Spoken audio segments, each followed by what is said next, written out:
j'espère que vous allez bien. Je suis très heureuse de vous retrouver aujourd'hui, ce lendemain de Noël. J'espère que vous allez bien, vous avez passé un bon Noël, que vous n'avez pas trop mal à la tête, ni trop mal au ventre. Aujourd'hui, on se retrouve pour parler de la nouvelle lune qui va se passer ce 30 décembre. C'est la deuxième nouvelle lune de ce mois de décembre. Elle va se passer le 30, donc à 23h26 heure de Paris, avec le soleil et la lune dans le Capricorne, un ascendant vierge et beaucoup de choses qui se préparent. Donc la nouvelle lune, je vous rappelle que c'est un point de départ d'une lunaison. Celle-ci est d'autant plus particulière, c'est la toute dernière de 2024, elle vient chercher des choses assez importantes. Alors elle va se passer juste avant le jour de l'an calendaire. C'est le moment où on prend en règle générale les nouvelles résolutions, hein. On s'y tient pas, mais voilà, on essaye d'avoir de bonnes résolutions pour l'année à venir. C'est toujours un temps de bilan, la fin d'année calendaire, hein, où on fait un petit peu le point, on fait une rétrospective, hein, en quelque sorte, de l'année qui vient de s'écouler. Et c'est une lunaison avec un ascendant vierge, comme je le disais, donc qui porte à la réflexion, qui porte à l'élaboration, qui porte, je vous rappelle que la nouvelle lune, l'ascendant de la nouvelle lune, ça colore un petit peu, c'est un petit peu le décor, hein, que l'on va avoir pour le cycle lunaire qui vient de s'entamer. Et l'ascendant vierge, c'est Mercure. Mercure qui est dans le Sagittaire, qui est toujours opposé à Jupiter, qui rétrograde chez lui dans le Gémeaux. Tout ça, on va le voir. Elle est assez dynamique. Vous pourrez voir sur la carte, nous avons un T carré, Saturne. Bon, ça, on en a parlé pas mal, hein, parce que Saturne avec Neptune, hein, préparent leur grand cycle, leur grande entrée dans le signe du Bélier au mois de mars, au moment de l'équinoxe, hein, du nouvel an astrologique. Donc c'est une nouvelle lune qui se base sur une impulsion, un départ où on n'a pas entre le Capricorne, le Soleil, la Lune en Capricorne, l'ascendant Vierge et même hein, les nœuds lunaires vont changer le mois prochain d'axe, hein, ils vont passer de Bélier-Balance à Poisson-Vierge aussi. Donc les Poissons, les Vierges, hein, bien sûr, vous êtes très concernés par tous ces passages, comme le Bélier, la Balance. On a aussi le Verseau. En fait, il y a quand même pas mal de signes. On va démarrer l'année, si vous voulez, 2025, avec un ensemble de signes quand même qui est très très sollicité, hein. Il y a très peu d'endroits dans le zodiaque qui n'est pas très sollicité finalement. Donc c'est une nouvelle lune effectivement où on peut faire un bilan, mais cet aspect très dynamique qui se passe entre Saturne, qui est toujours dans le signe du Poisson, il est à 14 degrés du Poisson actuellement, donc il est à mi-cycle du Poisson, euh, et qui fait un T carré, c'est-à-dire deux carrés et une opposition, hein, entre Jupiter, ici rétrograde, et Mercure qui est dans le... Il est pas loin de la maison 4, mais il n'y est pas tout à fait. Donc c'est un aspect qui est vraiment dynamique. Les carrés, je vous rappelle, sont quand même des figures qui demandent un changement, qui demandent une coupure, qui demandent un retournement, hein, quelque part, c'est-à-dire il faut cesser une certaine façon de penser, un certain schéma intérieur, certaines actions qu'on pouvait faire encore aujourd'hui. Donc c'est pas tant quelque chose qui remet en question ici, on est plus dans la volonté de faire différemment, de fonctionner différemment. Alors c'est sûr que ça va bien avec les nouvelles résolutions de la première année, mais en fait ici c'est quand même accompagné de plusieurs, on va dire, de plusieurs aspects, notamment Mars qui est on va dire la planète de l'action, hein, ici, qui rétrograde encore, qui va repasser dans quelque temps dans le signe du Cancer. Le signe du Cancer appartient à la maison 4, là où se situe justement cette nouvelle lune, et il y a cette opposition Pluton-Mars ici, hein, où on cherche vraiment une nouvelle action. Alors je suis je suis allée un petit peu lire les degrés sabiens de cette carte de nouvelle lune. Elle est intéressante parce que c'est une nouvelle lune où on va chercher vraiment au sein de soi, dans la maison 4 ici, hein, une sorte de fédération, d'alignement entre nos aspirations, entre ce qu'on a pu vivre, ce qu'on ne veut plus vraiment, hein, ce qu'on ne veut plus vivre, notamment aussi, hein, Mars-Pluton. Il y a une espèce d'appel où on a cette volonté d'avancer, mais contrairement peut-être à certaines fois où on se laissait un petit peu on va dire un petit peu de jeu, hein, dans notre cette volonté où il y a ce côté adaptation, conditionnement. Là, il y a vraiment, on dirait, un sentiment vraiment de rupture. Il y a vraiment ce côté où ça peut aller chercher cette, euh, cette volonté de faire, d'être différemment, mais pas pour être une autre personne. C'est plus le côté authenticité ici. On a besoin de retrouver cette vraiment qui nous sommes au fond de nous. L'ascendant Vierge, je vous rappelle que c'est Mercure, hein, et que Mercure actuellement est dans le Sagittaire. Donc le Sagittaire appartient à Jupiter. Vous savez, ils sont en ce qu'on appelle, bien sûr, j'ai oublié j'ai oublié, je suis le lendemain de la veille, hein, excusez-moi. J'ai oublié comment ça s'appelait, mais ils sont chacun chez soi, voilà. Et donc, ils viennent Jupiter, Mercure, hein, ils viennent chercher ici cette profondeur et cette quête de sens quelque part qui est assez importante. Et Mercure est prêt à aller un peu plus loin que son Gémeaux, on va dire habituel ici. Hein. C'est l'encouragement de Jupiter qui lui dit tu es chez moi, mais ben, justement il va falloir que tu fasses preuve d'un peu plus d'ouverture au niveau de ton mental, hein, l'ascendant Vierge, un peu plus d'ouverture au niveau de ta conscience, un peu plus essaye d'aller chercher au fond de toi toutes ces ressources. Peut-être que tu n'as pas forcément l'habitude de venir chercher justement. Donc la lune en Capricorne, on le sait, elle n'est pas à l'aise dans le Capricorne. Ici, elle vient se recharger auprès du Soleil. Le Soleil, ben, il est sur la Terre de Saturne, donc c'est pas un Soleil qui brille, c'est vraiment le Soleil d'hiver. Vous savez, le Soleil qui est là, qui brille, mais qui est souvent caché ben, par des nuages, de la brume. On le voit pas beaucoup le Soleil. Hein. En tout cas ici dans la région toulousaine, je peux vous dire que depuis une semaine, c'est assez déprimant le temps.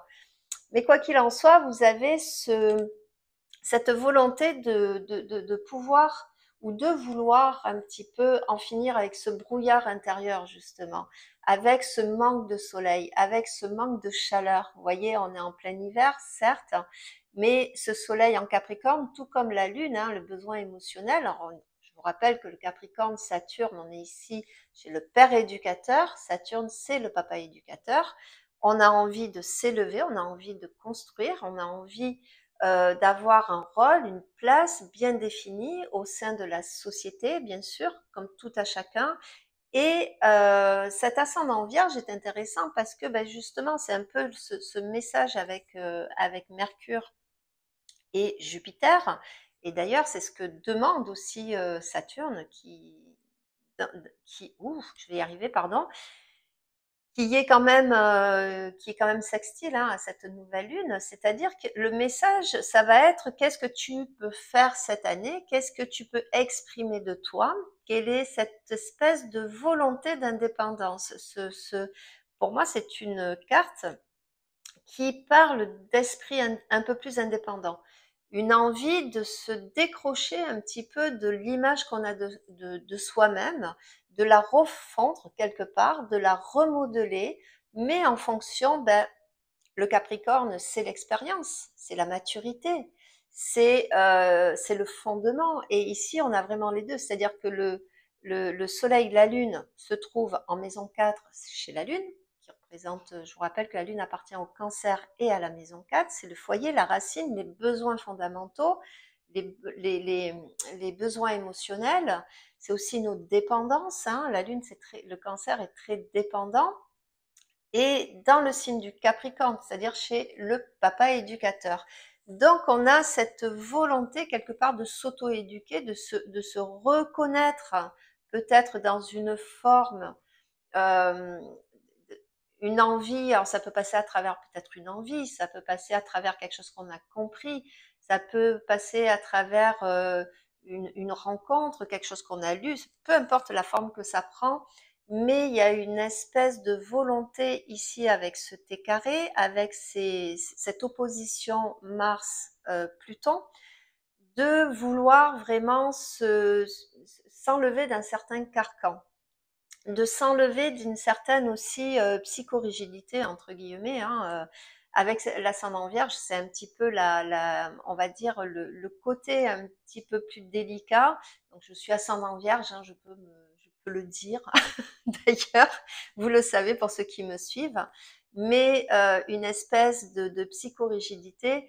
Et là, on demande un peu plus de souplesse, un peu plus de d'être un peu moins le côté vierge, le côté je sais, je vais vous dire ce qui est bien ou ce qui est pas bien, vous voyez.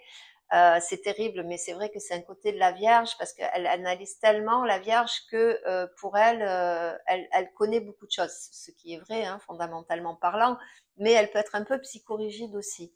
Et d'ailleurs, c'est si ce côté-là, ce côté un petit peu enfermant, hein, quelque part, ben, c'est quelque chose dont on cherche peut-être à se libérer. Alors, on peut le retrouver, bien sûr, à travers les interactions qu'on a avec d'autres personnes, hein. Alors, ça peut être un patron, ça peut être quelqu'un qui est au-dessus de nous, quelqu'un de notre famille aussi, hein. Cette envie, cette volonté d'être, d'aboutir voilà, d'aboutir à une certaine indépendance d'esprit.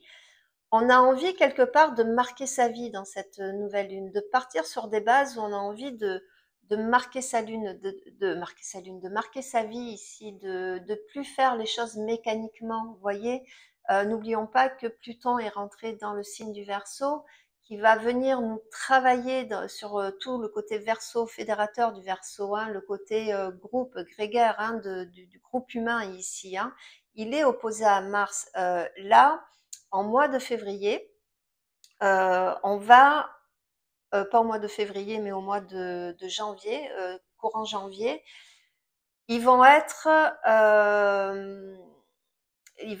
non, c'est au mois de février, pardon, je vais y arriver. Au mois de février, il repart dans le signe du Cancer. Donc ici, cette opposition avec Pluton marque vraiment une scission. C'est vraiment ça en fait, hein. C'est les deux maîtres du Scorpion. Il y a quelque chose. Alors c'est un excellent temps, par exemple, si vous partez dans l'idée de vous comprendre mieux et d'aller consulter. Mais on est sur un schéma ici, parce que n'oublions pas que Pluton est sur un degré, il est au premier degré dans les symboles sabiens que je lis. J'aime bien lire avant les lunaisons, hein, pour voir un petit peu les messages. Alors je vous rappelle que pour ceux qui ne connaissent pas, les degrés sabiens, ce sont chaque signe à 30 degrés. On va dire que pour un mois, hein, un degré, c'est un jour. Quand on vous parle est à 2 degrés, à 4 degrés, à 14 degrés, etc., ça veut dire que la planète se positionne sur un de ces degrés. Et les degrés sabiens, ce sont des messages, on va dire, que signifie ce degré, de quoi il nous parle ce degré. Et actuellement, on a Pluton qui non seulement vient de rentrer dans le Verseau pour 20 ans, mais qui est dans un degré, il est je vais y arriver, au premier degré, mais il se lie au second degré, hein, sur le livre de Dan Rudhyar, et c'est un degré d'événement soudain, de quelque chose qu'on ne maîtrise pas.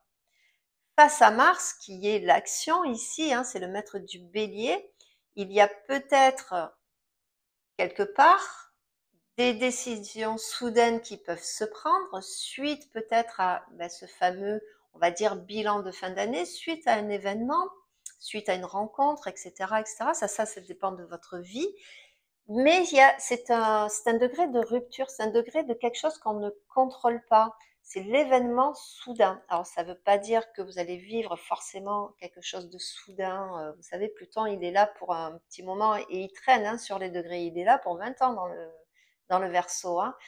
Mais il y a peut-être, je sais pas, vous pourriez très bien vous réveiller un matin en disant stop, ça suffit, là maintenant, ce côté chez moi ou cette situation ou cet événement, je n'en veux plus, j'ai envie, et ça peut être comme ça, flagrant, vous voyez, ça descend d'un coup. Et ça peut descendre avec cette fameuse opposition qui est inspirée par Mercure-Jupiter dans ce signe Gémeaux-Sagittaire.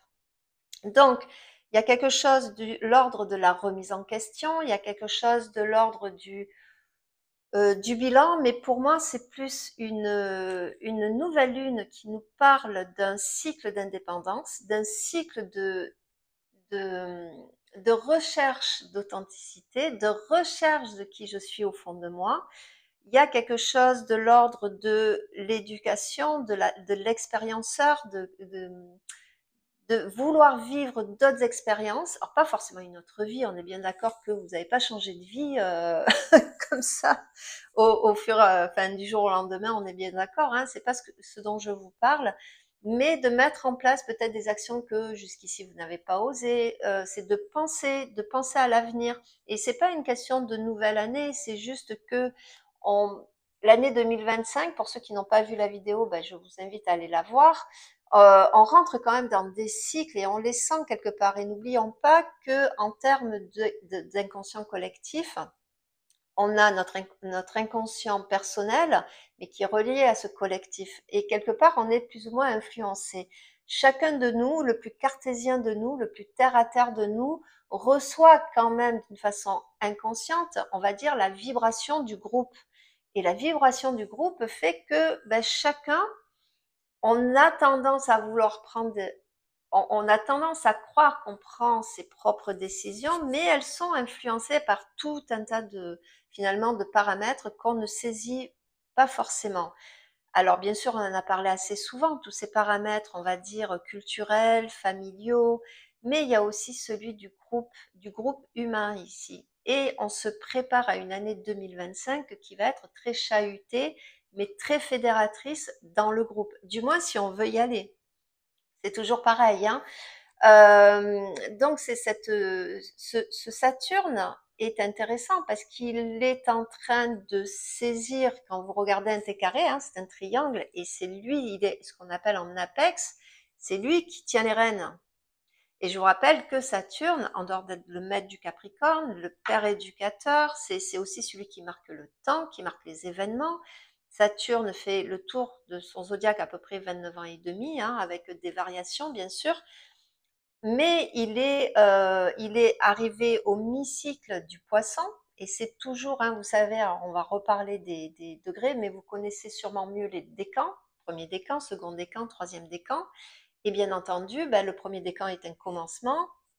Le décan du milieu où se trouve Saturne actuellement, le second décan où il est en plein milieu, il cristallise ce qu'il a compris, il va le cristalliser et ça va se terminer au troisième décan, c'est-à-dire c'est la fin on va dire de la symbolique, de l'archétype hein, du signe où il se trouve, et il va le remodeler, mais c'est là où il va rentrer dans les concrétudes ici.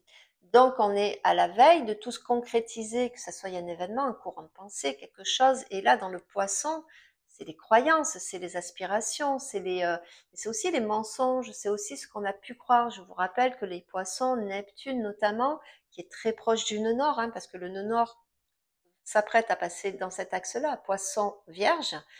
Euh, il y a une direction. Mais Neptune, c'est les lunettes que l'on porte chacun, c'est-à-dire que au fond, la vérité vraie, on la connaît pas, on a que nos propres vérités à nous, puisque c'est nos propres lunettes, en fonction de notre éducation, en fonction de notre culture, en fonction de nos expériences de vie, en fonction voilà des bagages que l'on porte. Hein. Donc on ne peut pas affirmer qu'on détient une vérité, ni moi, ni personne autour de vous. C'est votre vérité à vous. Donc Saturne est en train de nous dire, là, selon ce que tu as vécu, ce que tu as vu, ce que tu as compris de ta vie, ce que tu as compris des événements que tu as traversés, que ça soit cette année ou plus longtemps, ben là, on va mettre en place quelque part ce côté, on va rentrer dans le dur. C'est un peu comme si ben, vous sortiez de l'école, vous avez eu l'expérience, on va dire, académique. Là, maintenant, rentrez dans le dur, c'est-à-dire vous rentrez dans le travail. Voilà, vous décrochez votre premier CDI et vous allez rentrer dans le travail et vous allez concrétiser, mettre en application ce que vous avez appris sur les bancs de l'école.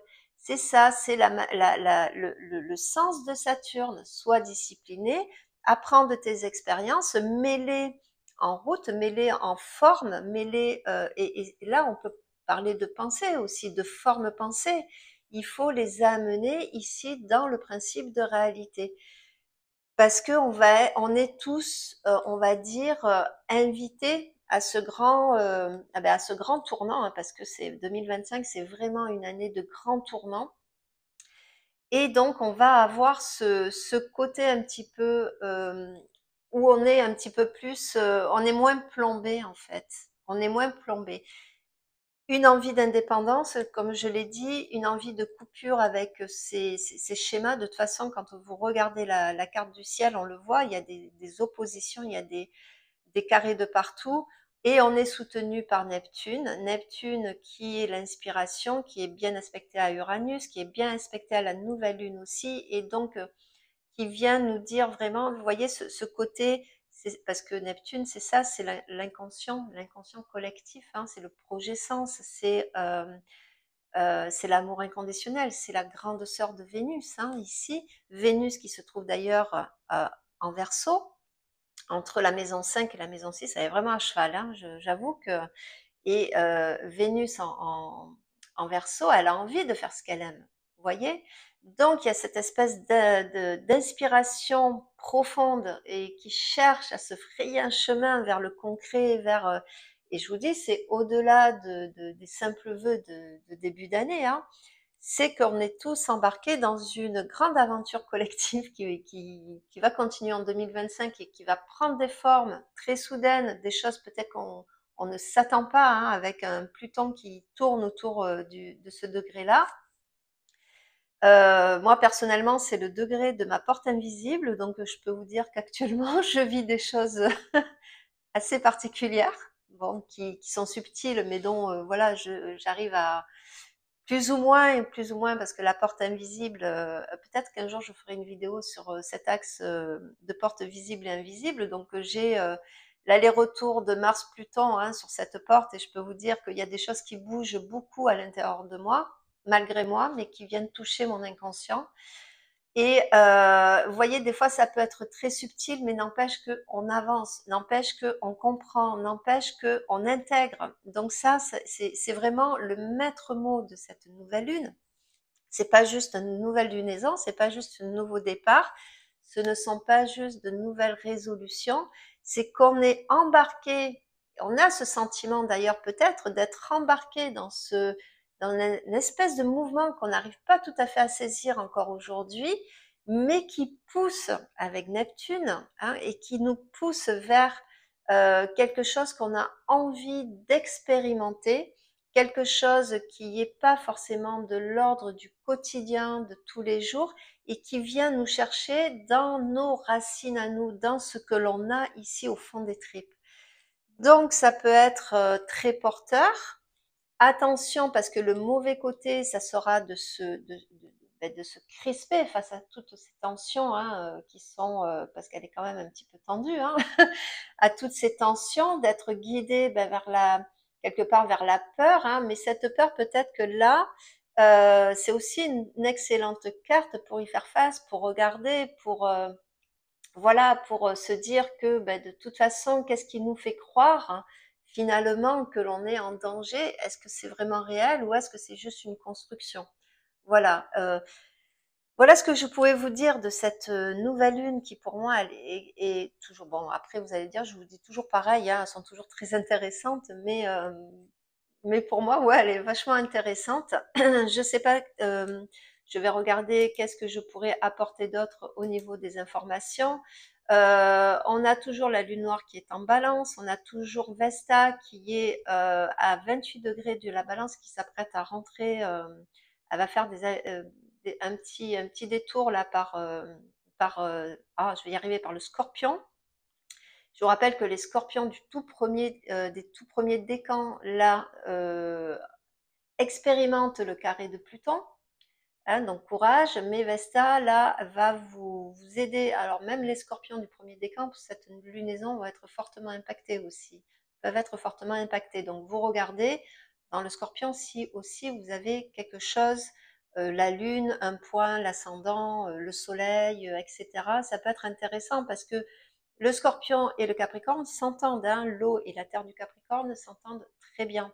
Donc, il peut y avoir un changement pour vous profond qui commence ici à émerger, à avoir un cycle nouveau émerger.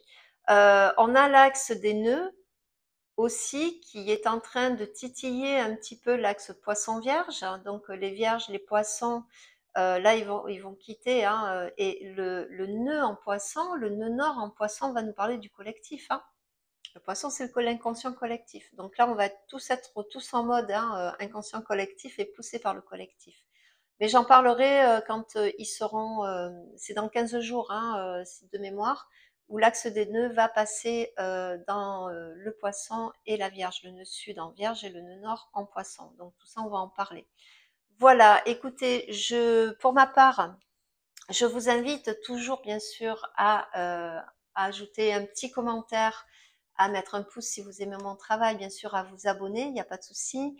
Si vous avez envie de vous découvrir votre thème natal, faire votre révolution solaire, un thème transgénérationnel, n'hésitez pas. Vous avez l'adresse de mon site internet à la fin de cette vidéo et dans le descriptif de cette nouvelle lune. Moi, je vous retrouve l'année prochaine, l'année calendaire prochaine. Je vous souhaite à tous de passer de merveilleuses, vraiment, hein, de merveilleuses fêtes de fin d'année. Voilà, soyez prudents surtout, hein, soyez très prudents.